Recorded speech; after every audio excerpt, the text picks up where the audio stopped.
Саламатсыздарбы, урматтуу угармандар?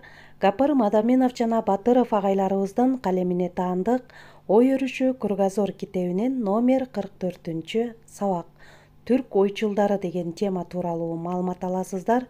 Сабакты даярдаган Салтанат Бейшенова, Талас облусу.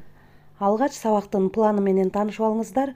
Кимдер тууралуу сөз болмокчу? Биринчи Кет Бука, экинчи Абу Фараби, үчүнчү Яссави, Алишер Наваи ойчулдарынын эң сонун кеп кеңештерине күбө болосуздар. Биринчи Кет Бука 12 кылымда бийлик менен элдин ортосунда мамиле адилеттүү, калыс болбосо, кылымдардан бери уланып келе жаткан баалуулуктар жоюлат. Лидерлер алдым-жуттум болуп, убадасын аткарбаса көч бузулат. Сак болгун деп өкүмдарларга эскертүү калтырган. Экинчи Фараби Абу Насыр. Кунт коюп көңүл буруп уксаңыздар, урматтуу угармандар, абдан маанилүү ойду айткан 9-10 кылымдарда жашаган Фараби. Бакыт жолун издөө деген китебинде эгерде ким хикмет, физика илимин үйрөнгүсү келсе, жаш болсун, ниети түз болсун, күнүмдүк тиричиликти ойлобосун, акча менен тиричилик буюмдарына жийиркенүү менен карасын, жаман иштерден алыс болсун, чырдашуудан алыс болсун, билимден мал дүйнөсүн аябасын, зарыл жумушта коркуу менен боштукту билбей туруктуу болсун деген. Үчүнчү Яссави. Көңүл буруңуздар, урматтуу угармандар, 900 жылдан бери анын хикметтерин колдон түшүрбөй келе жаткан түрктөр абдан маани беришип, азыркы күнгө чейин баалап окушат. Адептик тазалануунун жолун издеген эң жакшы хикметтерди жазган.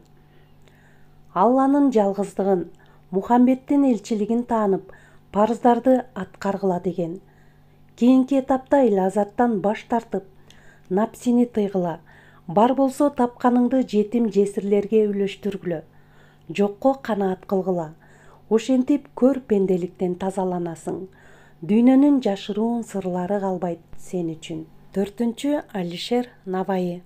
Көңүл буруңуздар, урматтуу угармандар, бул жерде дагы эң сонун ойлор берилген.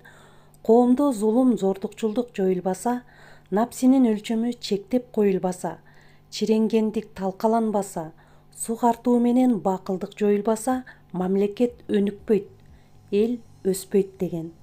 Өз ырларында жалгыз экономикалык бакубатчылыктын өзү буларды камсыз кыла албайт деген түшүнүгүн билдирген. Алишер Наваи өзү бар кирешесине элдин салыгын төлөгөн, коомдук имараттар курдурган, бечараларга жардам берген. Бешинчи Гаспарли.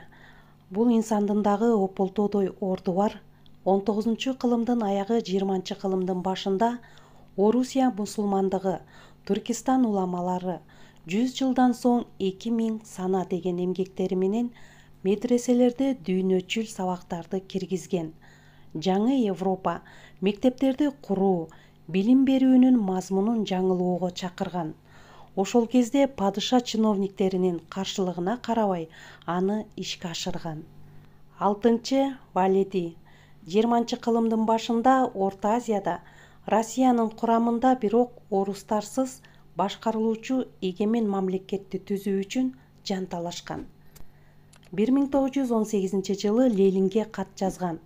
Анын ойлору большевизмге альтернатива болгон.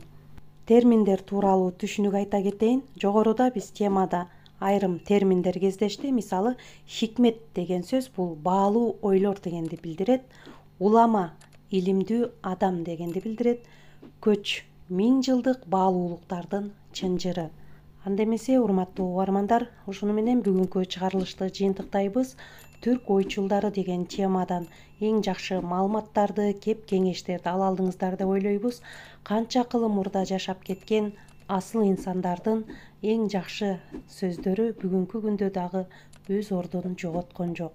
Көңүл бургандарыңыздарга чоң рахмат. Ой өрүшү Кругозор китебинен 84-85 беттерден тааныша аласыздар.